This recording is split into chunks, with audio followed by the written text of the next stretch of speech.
국내 증시가 연일 사상 최고치를 경신하면서 5,000피 시대의 기대감을 키워가고 있습니다.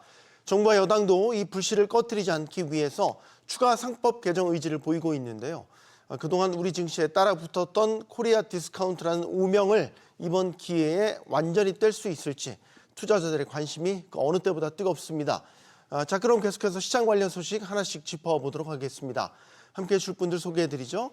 화신사이버대 박병호 특임 교수 나오셨고요. 디멘전 투자자문 투자부문 송재경 대표, IS셋 이지환 대표 나오셨습니다. 안녕하십니까? 네, 안녕하세요. 용어만 토크쇼 직설은 SBS 비즈니스 앱과 유튜브에서 실시간으로 시청하실 수 있습니다. 이재명 대통령은 최근 증권사 리서치센터장들과 만남을 가졌는데요. 이 자리에서도 증시 활성화 의지를 재차 강조했습니다. 이 대통령 발언 듣고 오겠습니다. 국장 탈출은 지능순이라고. 이걸 빨리 이제 국장 복귀는 지능순이라는 말이 생겨날 수 있도록 만들어야 되겠습니다.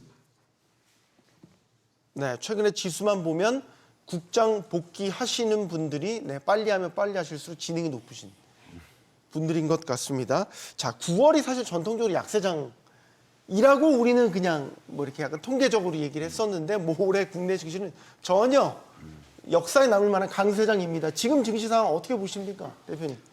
말씀 주신 대로 원래 9, 10월이 가장 좀 계절적으로 어려운 장세인 것만은 분명하고요. 그건 이제 통계적으로 나타나는, 경험적으로 나타나는 일이니까요. 근데 다행스럽게 지금까지는 그 통계치를 넘어서는 우리나라도 그렇고 전 세계적으로 미국도 그렇고 좀 괜찮은 장세를 보이고 있어서 다행이고, 거기에 가장 큰 중심에는 연준이 거의 한 6개월, 9개월 만에 지금 금리 인하를 어쨌든 시장이 원하는 방향으로 해줬고, 내년까지의 인하 속도나 폭을 보면은 조금 아쉬운 감은 시장에서는 있긴 하겠지만 적어도 연내 3회 인하는 맞춰줬기 때문에 그런 측면에서는 앞서서도 계속 언급을 해주셨지만 유동성 랠리에 대한 기대감이 본격적으로 살아난다라고 볼 수 있을 것 같습니다. 다만 과거의 경험도 또 어떤 또 재밌는 통계 데이터는 또 이 달을 또 반으로 쪼갭니다. 상반월, 하반월.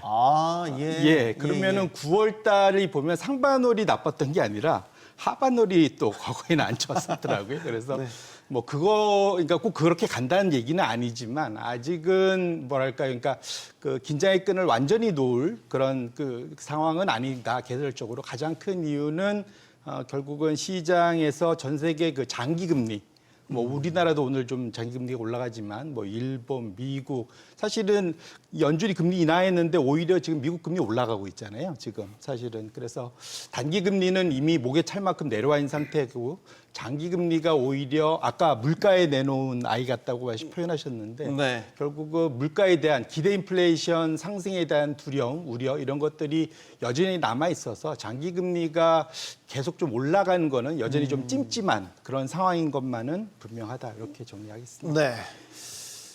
자, 지금 코스피 흐름만 살펴보면은 기세가 대단해요, 이지환 대표님. 5,000포인트, 이재명 대통령이 자기 임기 내에 5,000포인트 달성했는데 5,000포인트는 조금 먼 일이라고 생각을 하고, 지금 이 기세면 4,000포인트는 갈 수도 있겠는데요.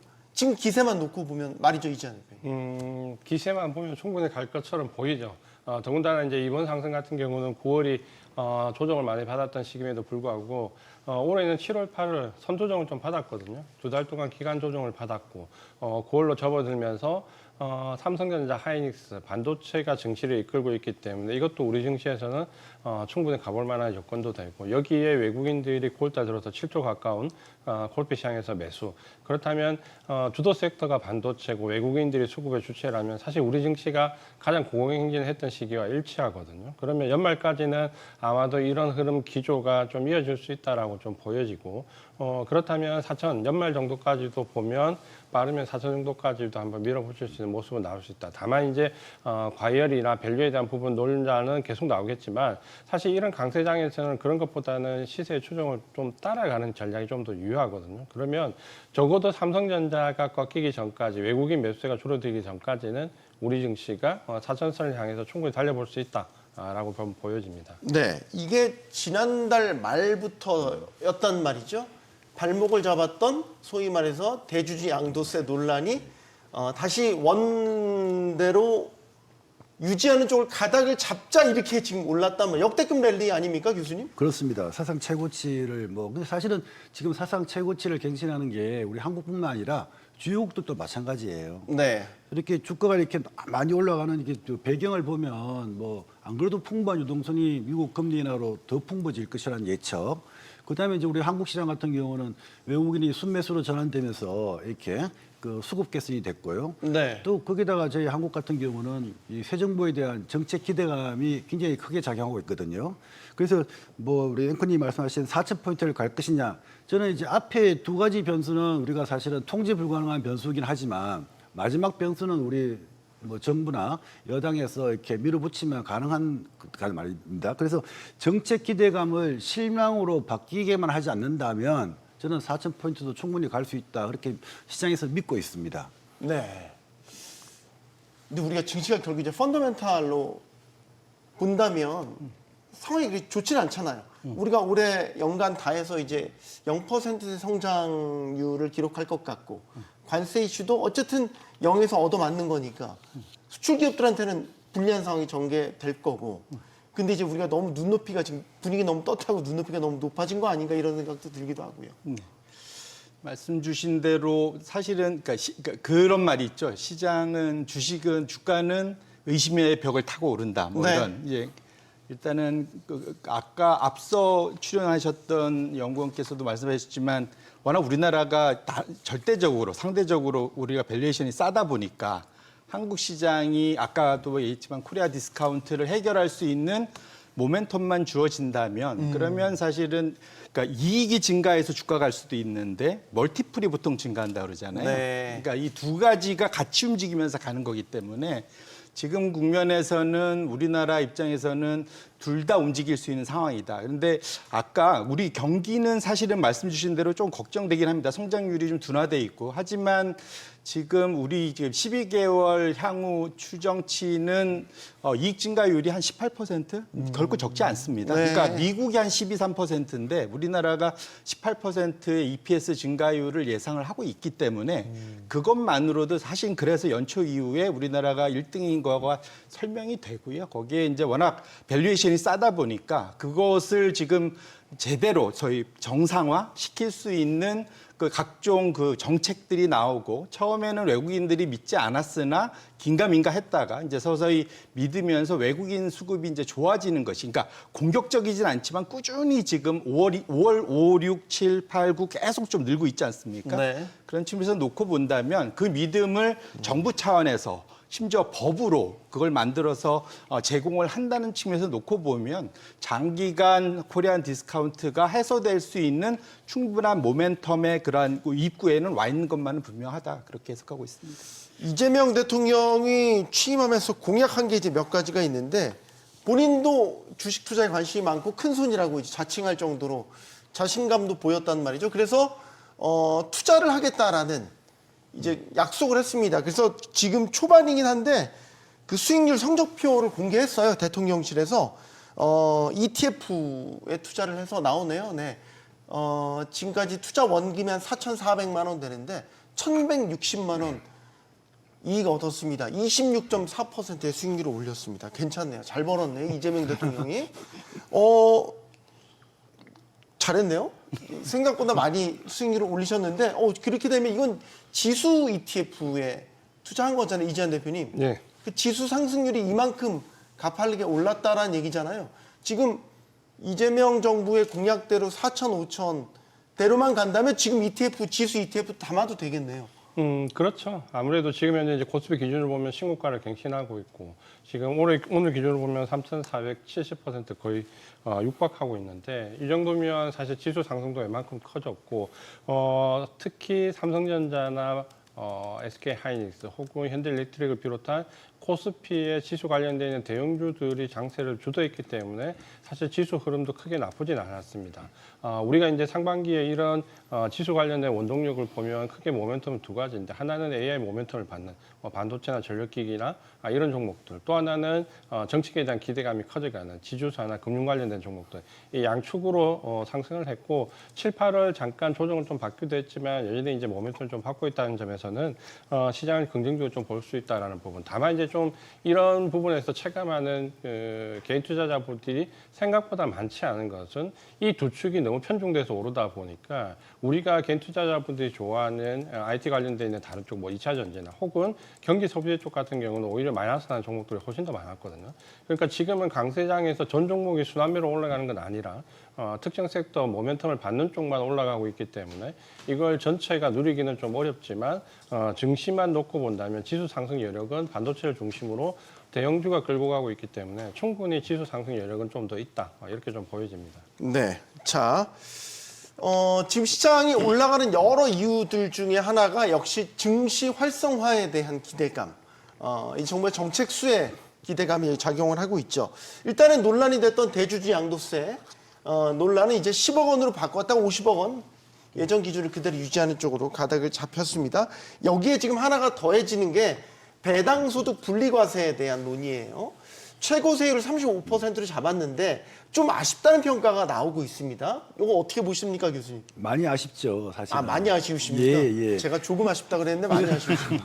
우리 그 개인 투자자 입장에서는 사실은 이제 정부가 간을 본다고 표현을 하죠. 이제 간을 본다고 네. 하는데 이 시장 정책이라는 건 큰 그림에서 밀어붙일 때 밀어붙이고 가야 될 길은 가야 되는데 이게 간을 본다라는 표현, 이건 정말 참 안 좋은 표현 같아요. 지금 이제 우리 그 시장의 투자자들이 신뢰를 얻기 위해서는 정부가 이렇게 뭐 흔히 말하는 집 이런 식의 뭐 살펴보겠다, 시장을 지켜보겠다 이런 보다는 정말 자본시장이 가야 될 방향으로 가야 됩니다. 네. 근데 지금 이제 이 특히 그 우리 시장에서 배당 소득 분리 과세로 해가지고 뭐 부자들이 뭐 부자 감세다 이런 얘기들 많이 하지만 그보다 더 긍정적인 면은 뭐냐면 우리 국내 그 시장이 뭐 선지 시장이 되려 그러면 배당 수익률 같은 게 좀 올라가야 됩니다. 주주 환율도 올라가야 되고. 근데 지금 그런 측면에서 본다면 우리 한국 시장이 전 세계 주요국 중에서는 거의 바닥에 있습니다. 근데 배당을 하지 않는 이유, 그리고 이제 대주주, 이제 지배주주는 이 배당을 통해 갖고 자기가 수입을 얻을 수도 있고, 근데 우리 국내의 대부분의 재벌들은 어떻게 합니까? 자기 급여를 통해서 받아갑니다. 다른 주주들은, 일반 주주들은 배당이란 혜택을 받지 못하고 이 지배주주는 그 회사의 이사의 의장이든 아니면 뭐 CEO도 어떤 명목으로 있으면서 급여로 다 받아간다는 거죠. 네. 근데 이게 우리가 선지 시장이 되려고 그러면 일반 주주들도 회사의 주식에 투자했으면 배당도 지금보다는 2~3배는 더 받아야 됩니다. 근데 그렇게 하는 데 있어 가지고 사실은 이 지배주주가 꺼리는 결정적인 요인이 뭐냐면 이 배당 소득이 이제 종합 소득화돼 가지고 높은 세율을 내고 있는 거거든요. 그래서 이렇게 뭐 25%, 30%, 어떤 민주당 의원은 25%를 발의했죠. 근데 또 정부에서는 이제 뭐 세수 이율을 들어서 35% 얘기를 하고 있는데 과감하게 20% 초반대로 낮춰주고 그래서 배당을 올리도록 하는 거를 좀 빨리 발표를 하고 가야 되지 않을까. 이렇게 간 본다. 이거 좀 시간 끌지 말았으면 좋겠습니다. 그 많은 분들이 그 얘기를 하시더라고요. 이게 정책적 수혜를 받으려면 지금 이제 논란이 됐던 대주주 양도세는 50억 원으로 어쨌든 논란 끝에 원안대로 유지, 지금 현재대로 유지한다. 근데 여기 이제 퍼즐이 맞춰져야 되는 게 배당소득세 이 분리과세. 이게 같이 결합이 돼야 시너지가 상당히 크게 난다. 이런 분석들을 내놓고 있더라고요. 네. 실제 시장에서 어떤 평가입니까? 일단 말씀 주신 대로 일단 우리 같은 그러니까 소위 개미 투자자들은 아무 상관 없습니다. 냉정하게 보면 네. 예, 그게 45%든 35%든 우리는 상관없거든요. 네. 우리라 하면 무슨 말이냐면 예를 들면 3%짜리 주식의 배당 수익률이면 제가 그 3억이 넘어가야 최고 세율에 들어가잖아요. 네.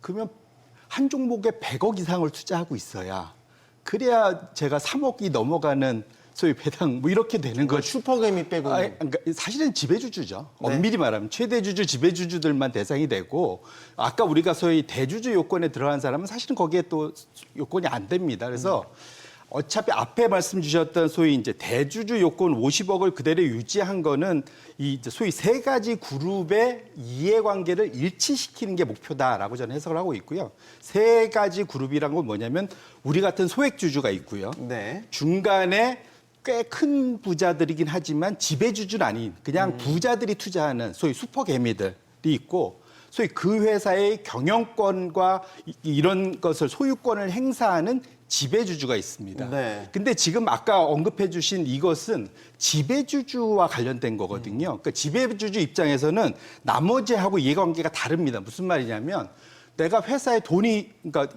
수익이 잘 났어요. 이익이 잘 났어요. 근데 이거를 배당할 수도 있고 아니면 그 안에 유보해 놨다가 나중에 주가를 높여서 차익을 받아갖고 양도소득세를 낼 수가 있어요. 그 양도소득세율하고 배당 최고소득세율하고 두 개를 비교해 보면 현행 45%를 35% 내린다 한들 양도소득세율은 최고 25%거든요. 밸런스가 안 맞는군요. 그렇죠. 그러니까 소위 세금 우리 맨날 절세 얘기하는데 지배주주 입장에서도 절세 입장에서 놓고 보면 배당 소득세율 35%나 45%나 어차피 양도소득세율보다 높습니다, 사실은. 네. 그러면 굳이 내가 왜 배당을 해갖고 물론 애국자라면 내가 세금 더 내야지 이렇게 할 수도 있겠지만 일반적으로 그렇게 안 할 거잖아요. 그러니까 결론적으로는 나머지 그 소위 지배주주와 대주주 일반적인 그 슈퍼개미들하고 비슷한 수준으로 맞춰줘야만 적어도 배당을 똑같이 굳이 미뤄서 회사에 쓸데없는 현금을 쌓아두려고 하지 않는다라는 거죠. 그래서 이렇게 놓고 본다면 그래서 사실 포인트는 35%, 45%, 10% 낮추고 이게 중요한 게 아니라 양도소득세율하고 지금 배당 최고세율을 일치시켜서 땀만 먹지 않게 하는 거. 네. 이것이 포인트다라고 보셔야 될 것 같습니다. 땀만 먹지 말고 배당 잘 해서 우리 같이 다 행복해지자. 요 컨센서스가 지금 만들어지고 있고 그거를 지금 정부가 만약에 세율을 낮춘다면 하나의 트리거가 될 수 있다. 이재한 대표님은 어떤 저도 비슷한 생각인데요. 좀 전에 이제 말씀하신 대표님 의견처럼 뭔가 대주주나 대주주급에서 배당을 많이 할 수 있는 여건을 좀 만들어줘야 되거든요. 그러니까 민주당 내에서도 이게 결국은 대주주만을 위한 것이 아니냐라고 반대 의견이 많았는데 그 안에 이제 소수 의원들이 했던 얘기 주장한 걸 보면 결국은 대주주가 배당을 많이 하도록 유도를 해야 일반 개미 투자자들도 그 배당률이 올라가면서 이득을 같이 볼 수 있다는 거죠. 만약에 대주주나 대주주에 준하는 주주들이 배당을 하는 것이 더 불리하다고 판단되면 결국 대주주들은 어떻게 보면 배당에 대한 부분을 낮추고 오히려 본인들의 임금을 올려버리겠죠. 그러니까 최근에는 사실 그런 식의 경향이 강했거든요. 배당을 올리기보다는 본인들의 인센티브나 임금을 올려서 보전을 했는데 그것보다는 차라리 배당을 유도하는 게 소액주주들한테도 결국은 그 배당률이 같이 돌아오기 때문에 유리하다. 이런 측면에서 보면 저도 대표님처럼 대주주가 결국은 배당을 많이 할 수 있는 여건을 만들어주는 게 저도 중요하다 생각합니다. 그러면 송 대표님은 금투세는 죄송합니다. 금투세가 아니죠. 거래세는 또 올렸잖아요. 어쨌든 금투세 도입이 무산되면서 거래세를 다시 원복시킨다는 차원에서 0.2로 다시 올렸잖아요. 맞습니다. 요것도 다시 원복시켜야 된다고 보세요? 그거는 사실은 그 당시로 돌아가 보면 거래세를 없애려고 했었던 가장 큰 거는 대신에 금투세를 우리가 받으니까. 그렇죠. 네. 그러니까 두 개인데 지금 금투세가 지금 안 되잖아요. 일단 지금은 유보 상태. 그러면 네. 사실은 이전과 비교해 보면은 사실은 거래세를 받아도 이상하지는 않는 상황. 논리적으로는 그렇지 않습니까? 네.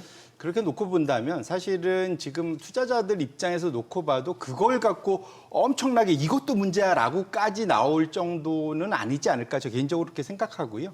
나머지에서 일정 부분 그러니까 소위 세수 손실이 있었던 거를 일정 부분 거래세에서 가져가는 거에 대해서는 그렇게까지 뭐랄까 우리 일반 투자자들이 그러니까 기분 안 좋은 분들도 있긴 하겠지만 네. 그 정도는 그러니까 소위 논리적으로 받아들일 수 있을 만한 내용이겠다라고 저는 개인적으로 생각합니다. 자, 지금 또 하나의 화두가 이제 자사주 소각 의무화에 대한 추가 상법 개정안 이제 핵심 내용 중에 하나입니다.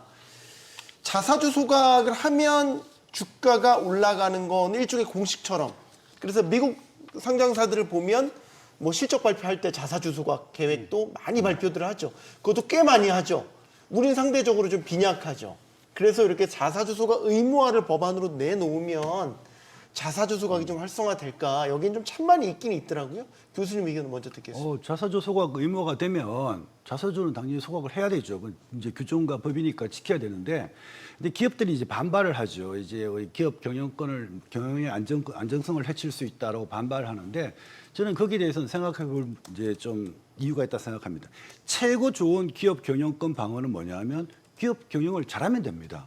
기업 경영을 잘하면 절대로 기업 경영권을 도전한다든지 그런 일이 없습니다. 왜냐하면 일반 주주들이 다 이 현 경영진을 지지할 거고 할 것이기 때문에 뭐 지분 얼마 인수했다 해가지고 회사의 경영권을 해칠 만큼 안 되는데, 문제는 이제 기업 경영을 잘못했을 때, 이럴 때는 사실은 우리 한국에서도 적대적 M&A 같은 움직임이 있고, 이걸 통해 가지고 이게 효율화되도록, 시장에서 효율화되도록 그런 움직임이 있으려고 그러면 이 자사주를 통해 갖고 이제 기업을 경영권을 방어하는 이 목적으로 주로 활용되고 있잖아요. 이런 것들은 사실 자사주 소각법을 만들어서 이제 그 주주 환원을 높이는데 쓰이는 게 사실은 더 시장에 더 긍정적인 효과를 불러일 것이라고 저희들은 이제 항상 그렇게 생각하고 있습니다. 이게 해외 기업은 자사주를 가지고 예를 들어서 경영권 방어를 한다라든지 이런 사례는 없죠.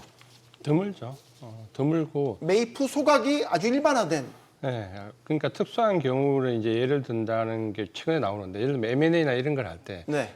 자사주가 있다가 이걸 소각되기 전에, 예를 들어서 소각 이후에 자본이 감소하는 부분에 대해서 뭐 예를 들어서 담보 문제라든지 M&A의 어떤 적정성의 평가가 논란이 된다, 이런 얘기는 있지만 사실 그런 경우는 굉장히 특이한 경우고 일반적인 경우는 없다라는 게 대부분이고, 다만 이제 미국이나 뭐 EU도 마찬가지, EU의 대부분 국가들도 마찬가지지만 이걸 강제하지는 않는다는 거죠. 강제하지는 않는다는 부분인데, 사실 이제 우리 같은 경우는 이걸 강제하지 않으면 자사주를 소각할 가능성이 이렇게 높지 않다라는 부분이 부각되기 때문에 결국은 인센티브제에서 페널티제로 변하는 과정에서 자사주 소각이 하나의 페널티에 들어가는 기준으로 지금 어느 정도 변화됐기 때문에 저는 자사주 소각을 강제할 필요는 일정 부분은 있다라고 보여집니다. 다만 기업에서 지금 얘기하는 그런 불합리한 사태에 관련된 부분은 경영권 방어라든지 M&A라든지 어떤 특수한 상황을 가정을 하고 있기 때문에 일반적인 보통대의 상황은 아니기 때문에 어느 정도 절충안을 찾을 수 있다 생각하고, 자사주 소각과 관련된 부분에서는 지금 대신 이제 변수가 좀 있죠. 뭐냐면 이게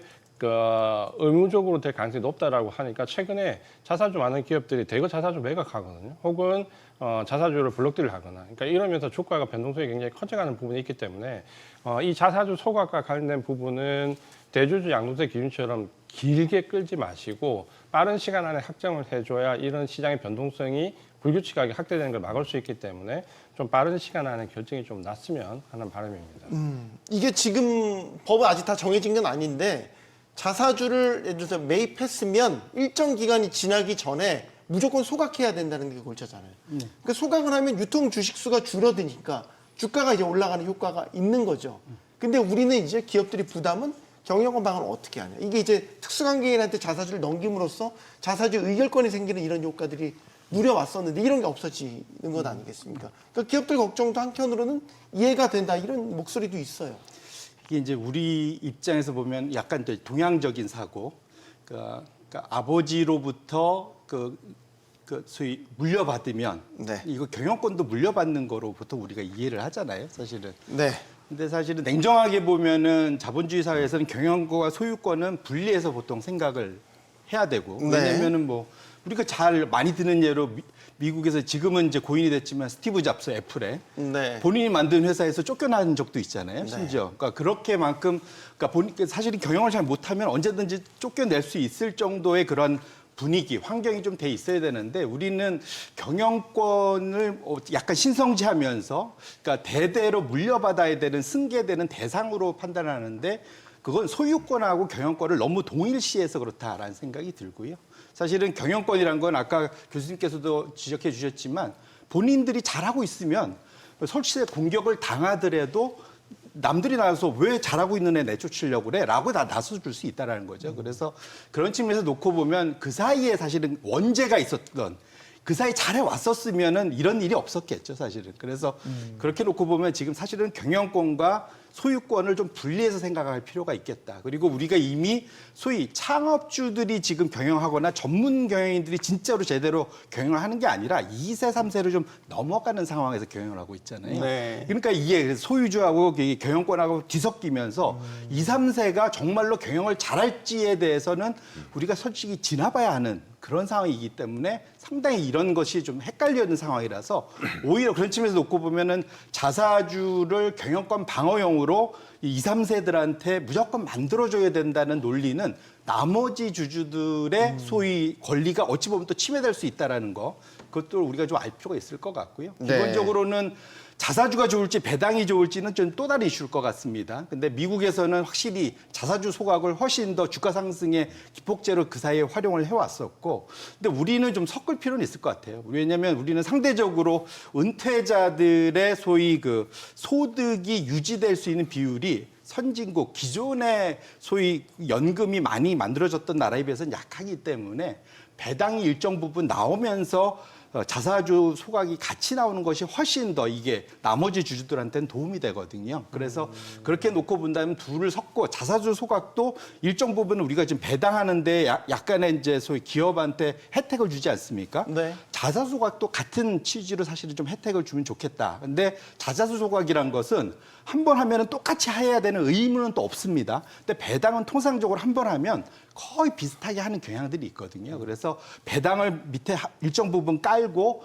그때그때마다 시장 상황에 따라서 회사의 경영 상황에 따라서 자사 소각을 보너스처럼 얹어주는 이것이 전형적인 이제 미국의 형태이기 때문에 유럽도 그렇고 그것을 섞는 방향으로 유도하는 것, 이것이 결국은 장기적인 투자를 유도하게 되는 또 하나의 또 좋은 이제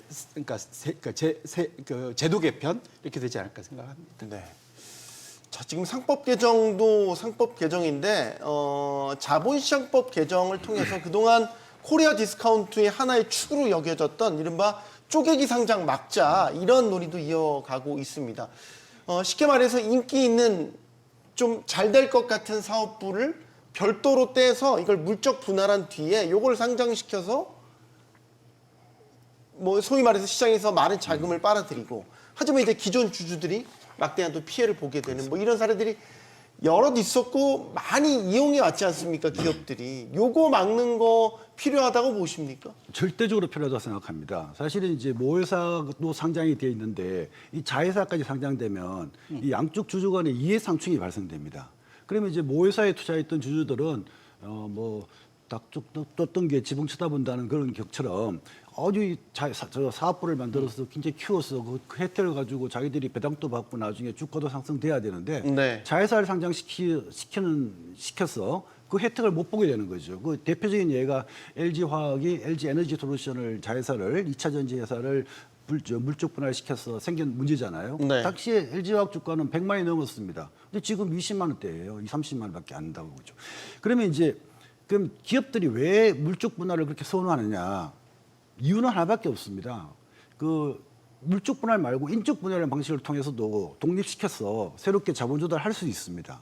그런데 이제 인적 분할을 하게 되면 대주주 이제 유상증자를 했을 때 대주주가 자기 지분이 줄어들거나 지분이 줄어들지 않으면 자기 돈을 집어내야 되거든요, 개인 쪽으로. 네. 근데 그거를 막고자 돈이 없으니까 뭐 또는 돈 넣기 싫으니까 이걸 물적 분할을 시키는 겁니다. 그러니까 이렇게 됨으로써 그 기존에 있던 그 모회사의 주주들은, 일반 주주들은 피해를 보는 거죠.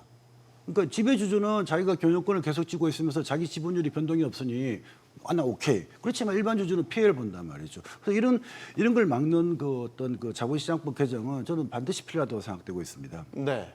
이게 이제 항상 우리 얘기하는 게 이재현 대표님 구글 얘기 많이 하잖아요. 네. 구글 사업이 엄청 많은데 이제 사실 그냥 상장된 거 알파벳이라는 하나의 이제 상장 종목 안에 모든 가치를 다 담아내죠. 이 얘기를 드리는 건 최근에 알파벳 시가총액이 3조 달러를 넘어섰기 때문입니다. 그러니까 유튜브가 잘할 때도 있고 클라우드가 잘할 때도 있고 요즘 뭐 AI, 제미나이가 잘할 때도 있고 왔다 갔다 돌아가면서 어쨌든 시총은 거기에 다 모이는 거 아니에요. 그러니까 우리도 이제 그렇게 가자는 거죠. 그게 맞죠. 그게 맞고 사실 미국도 1990년대에 쪼개기 상장이 굉장히 유행했었습니다. 그때는 미국도 90년대는 거의 물적 분할로 인적 분할이 강풍처럼 몰아치면서 정말 주식으로 돈 버는 회사들이 굉장히 많이 나왔거든요. 그런데 이제 이거를 어느 정도 시장이 성숙하면서 지금 법으로 강제하진 않지만 만약에 지금 미국이 물적 분할로 인적 분할을 하게 되면 어마어마한 소송을 당합니다. 그러니까 기존에 있던 모회사의 주주들이 대거 법무법인에 이제 위탁을 하는 거죠. 그러면서 그 피해액을 보상받게 되는데 그게 천문학적 숫자가 나오거든요. 그러니까 미국은 그 보상안이 워낙 크기 때문에 지금은 물적 분할로 인적 분할하려는 기업들이 거의 없죠. 그러니까 징벌적인 그 배상을 하게 되기 때문에. 그러니까 사실 우리도 이제 그런 징벌적 배상이나 혹은 법적으로 아예 못하게 하는 부분이 어느 정도는 필요하죠. 왜냐하면 지금 너무나 그게 만연했고 어떻게 보면 지금 상법 개정이나 주주가치 제고가 나왔던 가장 큰 이유 중에 하나가 최근에 나왔던 기업들의 그런 무분별한 물적 분할, 인적 분할이거든요.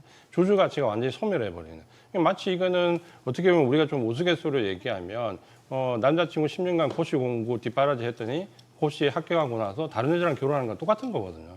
그러니까 기존의 주주들은 완전히 권리가 없어지는 상태이기 때문에 이런 부분들은 용납되지 않죠. 그리고 이제 이거를 우리가 과거에 뭐 최근에 나왔던 5년 이에 상장하지 못하게 한다거나 혹은 5년 이에 상장 시에 기존 주주에게 어느 정도 배정을 하겠다는데 그러니까 이걸 또 악용해서 5년 이후에 하잖아요. 지금 상장을. 그러니까 이거를 뭔가 편법적인 부분보다는 근본적으로 뭔가 아예 미국처럼 그런 징벌적 배상을 하게 만들든지 뭔가 규제나 머니로 규제할 수 있는 부분이 반드시 필요하다고 보여집니다.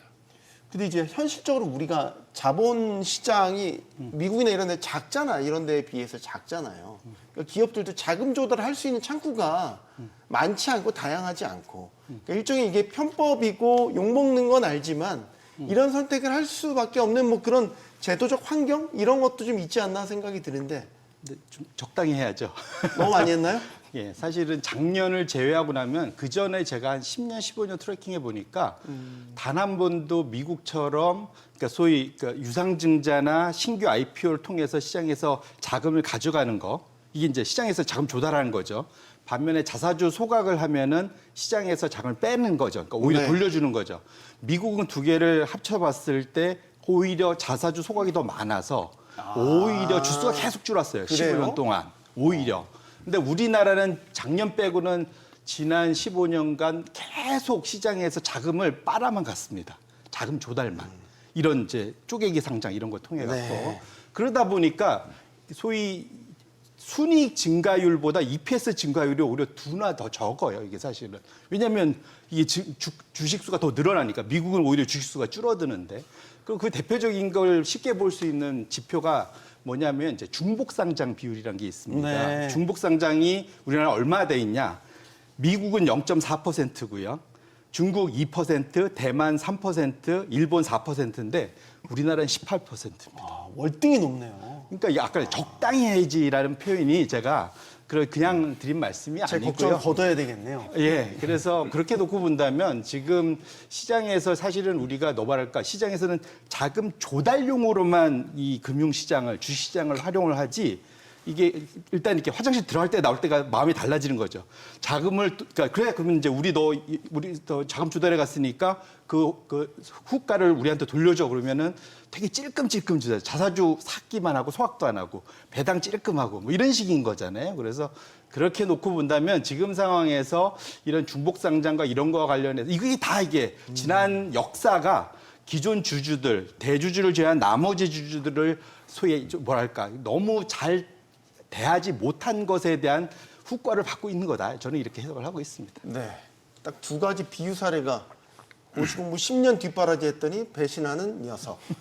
화장실 들어갈 때와 나올 때 표정과 태도가 달라지는 사람. 뭐 딱 적절한 비유가 아닌가 싶습니다. 자, 이재명 정부에서 또 내걸었던 공약 중에 하나가 국민성장 펀드라는 게 있습니다. 이게 100조 원 규모로 조성하려다가 최근에 더 늘렸어요. 150조 원.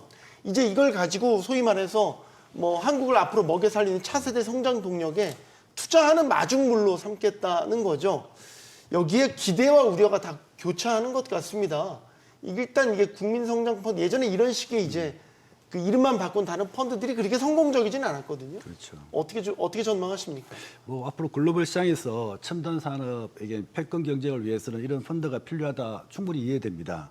근데 모든 펀드가 그렇듯이 관건은 뭐냐면 취지도 좋고 다 좋아요. 관건은 뭐냐면 어떻게 펀딩할 것이냐, 어떻게 운용할 것이냐 이게 사실 중요한 거거든요. 여기에 대해서는 사실은 좀 좀 실망스러운 점이 많이 있습니다. 특히 펀딩 관련돼 갖고는 정부 자금 갖고는 부족하니까 손을 민간의 투자를 모으겠다라고 하면서 금융권에다가 먼저 노크를 하고 있어요. 근데 금융권이라는 게 주로 이제 많은 은행들이고 증권회사들인데 이게는 매번 뭐 있을 때마다 뭐 부실 채권 정리하기 위해서든 뭐든 계속 이렇게 그 공적 자금, 공적인 목적을 위해 가지고 금융권에다가 이 펀딩 투자를 계속 이제 강요를 하고 이래 되는 거는 사실은 바람직하지 않습니다. 이 어트랙티브하게 만들어서 민간들도 개인들도 투자할 수 있도록 그런 구조를 만들어야 되는데 그런 측면에서 보면 앞으로 펀딩 150조 원을 누가 어떤 식으로 조달할 것이냐라는 내용에 대해서는 사실 아직까지는 구체적으로 제가 본 게 없어서 자신 있게 말씀을 못 드리겠다. 성공할 건지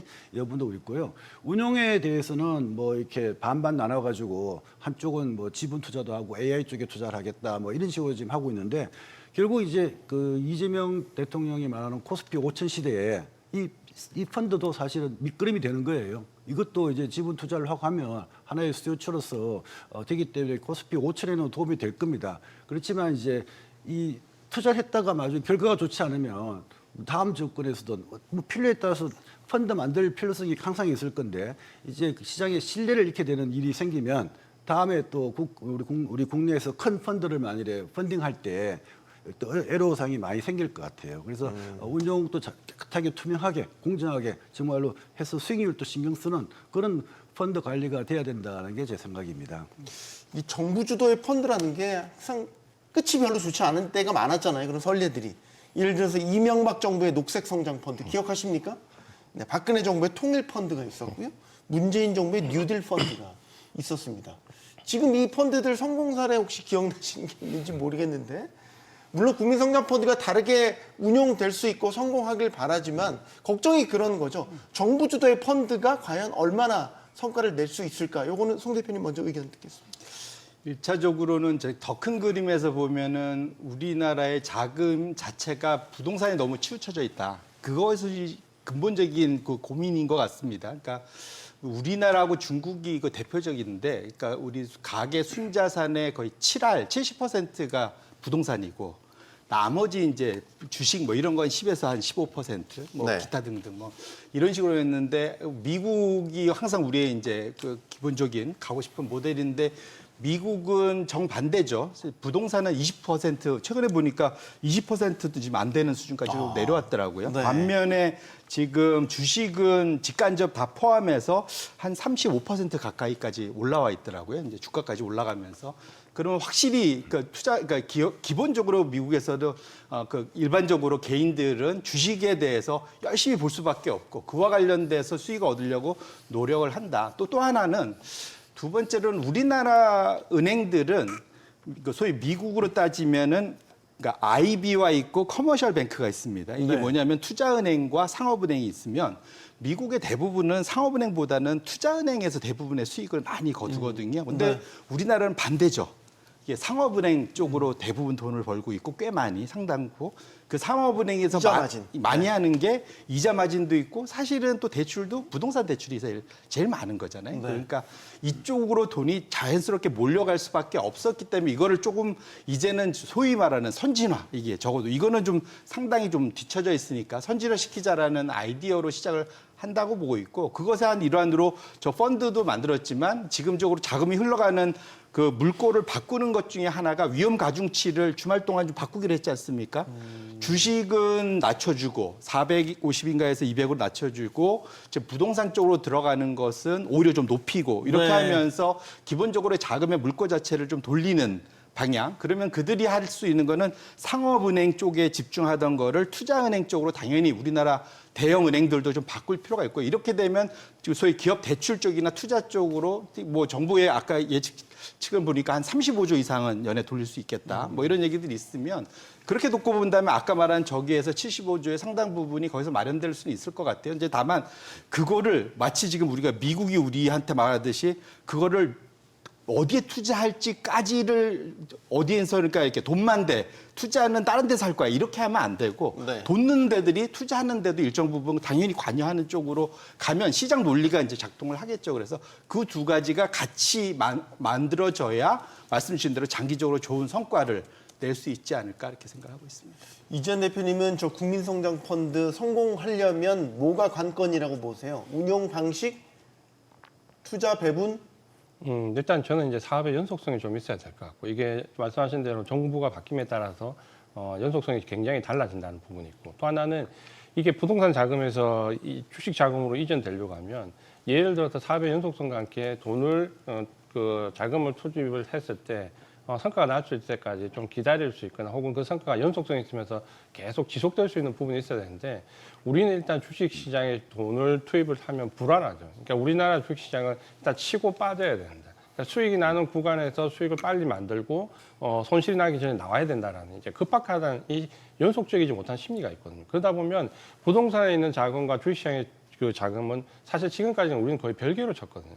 그러니까 아무리 양쪽의 교류가 일부 있다고 하더라도 부동산에 대부분 투자하는 사람들이 주식시장의 자금을 그렇게 많이 밀어넣지 않습니다. 그러니까 이걸 만약에 주식시장에 넣어도 충분히 5년, 10년 동안 투자가 가능하고, 거기서 우리가 생각하는 복리의 이자 혹은 투자 수익을 거둘 수 있다라는 확신감을 줘야 되는데, 이게 정권이 바뀔 때마다 정책이 바뀌고, 지금은 이제 AI니까 AI 쪽에 많은 투자를 또 하지만, 우리가 과거에 뭐 신재생에너지, 뭐 창조경제 나왔을 때 또 그 부분, 그러니까 매번 그 주도 섹터, 주도 투자 기간이 바뀌기 때문에 뭔가 주식 시장도 부동산 시장만큼 좀 연속성 있게 투자를 길게 가져갈 수 있다라는 부분이 좀 확립이 먼저 되었으면 좋겠습니다. 네. 자, 이제 시장 이야기로 다시 돌아와 보겠습니다. 시장 전반적인 환경은 상당히 우호적이라는 평가가 지배적입니다. 일단 FOMC에서 금리를 내리는 결정을 내렸고, 추가 금리 인하도 지금 시사를 한 상태입니다. 그렇죠. 낮은 금리 환경은 지금 시에는 호재로 작용한다. 그렇다면 계속해서 우리 지수도 우상향할 수 있는 기본적인 환경은 갖추고 있다, 이렇게 보여지십니까? 예, 그렇습니다. 이게 그 금리 이자율이 떨어지면 이론적으로 분명히 주가에 도움이 됩니다. 그런데 이제 시장이 만약에 약세장이었다 그러면 금리가 떨어지더라도 금리가 떨어지는 이유가 뭐겠습니까? 금리를 낮추는 거는, 기준금리를 낮추는 거는 그만큼 경제가 안 좋다는 얘기거든요. 그래서 안 좋은 경제가 부각되는 약세장에서는 부각될 수가 있지만, 지금은 사실 전 세계적으로 주요국들이 다 사상 최고치를 갱신하는 그 배경에는 유동성이 있습니다. 유동성이 안 그래도 지금 충분히 많았는데, 우리 코로나 때도 많이 풀었고요. 그 이후로도 사실은 유동성은 풍부한데, 미국의 기준금리까지 떨어뜨리고 한국도 떨어뜨리면 더 유동성이 더 풍부해질 것이다. 그러니까 이제 이 주식 같은 것들이 가격이 올라갈 수밖에 없는 그런 배경은 갖춰졌다고 생각됩니다. 그래서 지금 저희 한국뿐만 아니라 기준 그 주요국들이 올라가는 그 시장이 좋은 미국이든 중국이든 대만이든 지금 계속 사상 최고치거든요. 이거 배경에는 보면 이 유동성 확대, 이게 충분히 지금 그 배경으로 작용하고 있다고 생각되고 있습니다. 네. 이게 그러면 미장도 그렇지만 그 지수에 대한 밸류 부담이 상당히 안고 계속 온 거잖아요. 금리 이제 그런 가운데 금리를 내렸단 말이죠. 그러니까 해석은 좀 매파적으로 해석이 되지만, 최근 흐름을 보면 또 금리 인하에 대한 기대감이 작용을 하는 것 같아요. 그럼 이제 생명 연장인가 이게? 제 표현을 좀 박하게 했나요?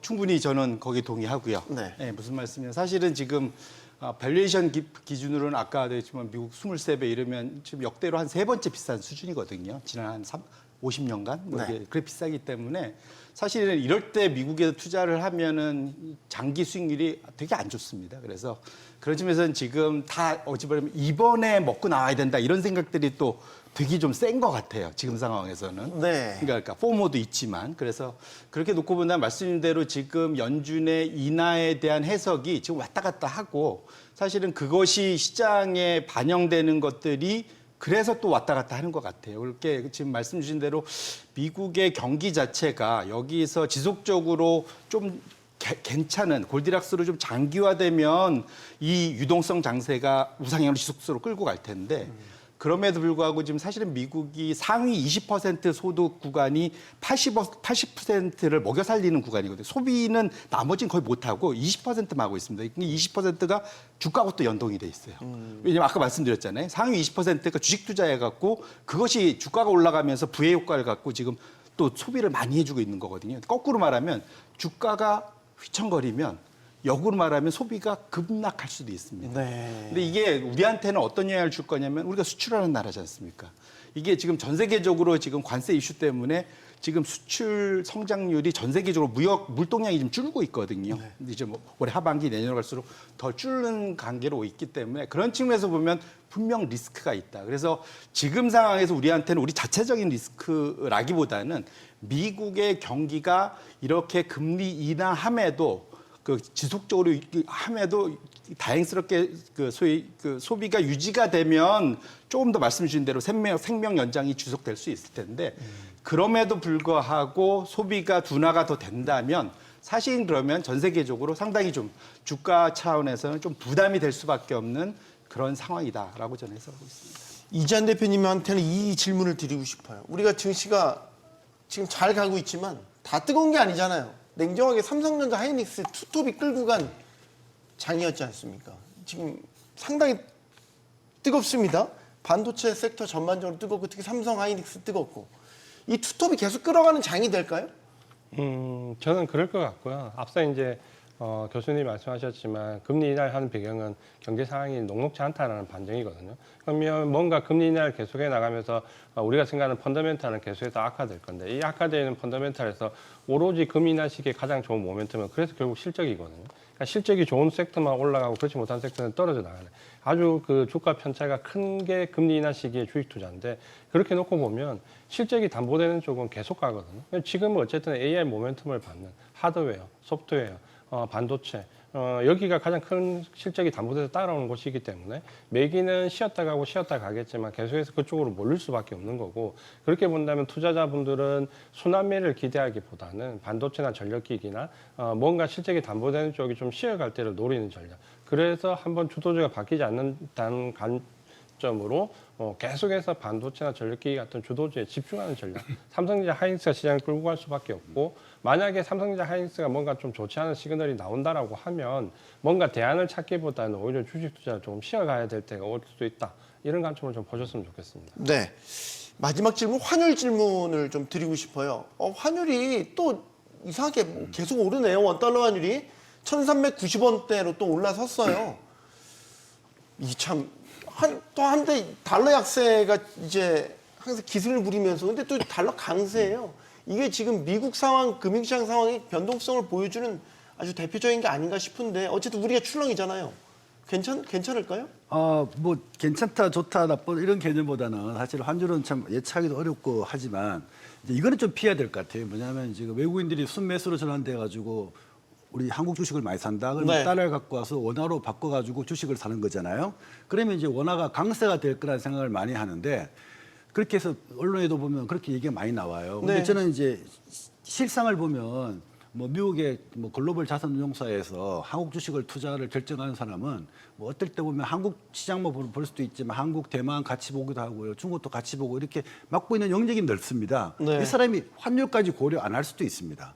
그리고 환율에 대한 고려는 이코노미스트가 주는 의견에 따라서 우리 한국 주식을 투자를 하더라도 그 해지하는 경우도 많이 있어요. 그래서 이 외국인들이 순매수로 돈이 들어온다, 워낙 강세다. 이런 식의 어떤 공식은 아니다는 거죠. 게다가 네. 또 동시에 미국 주식도 지금 상한가 연일 사상 최고치를 경신하잖아요. 그러면 우리나라 국내 투자자들도 달러로 바꿔가지고 미국 주식 많이 투자한단 말이죠.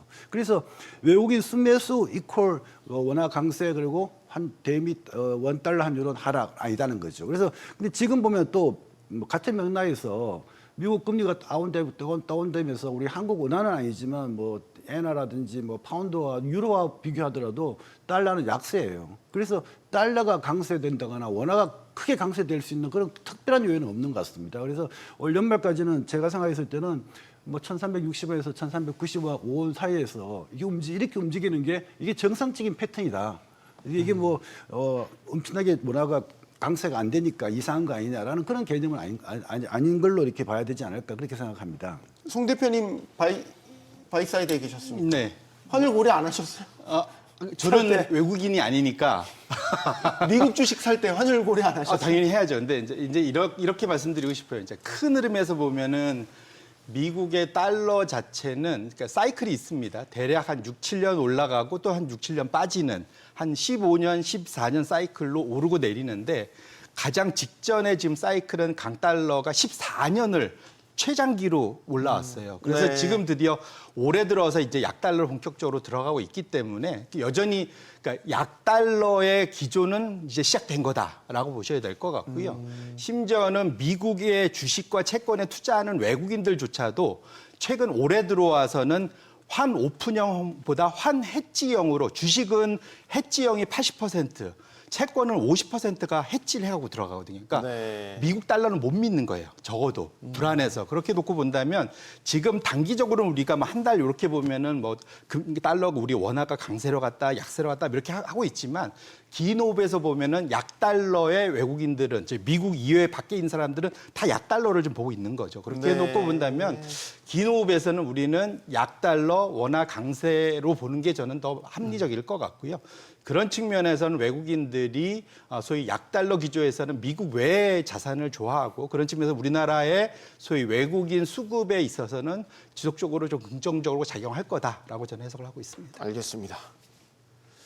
신뢰를 쌓는 것은 어려워도 무너지는 건 한순간이라고 합니다. 증시가 연일 강세를 보이고 있지만 단 한 번의 정책 실수로 또 공든탑이 무너질 수 있다는 것 기억해야 되겠고 실수를 또 반복해서는 안 되겠습니다. 토론 마치겠습니다. 여기는 모든 경제가 모이는 SBS 비즈입니다. 시청해주셔서 고맙습니다.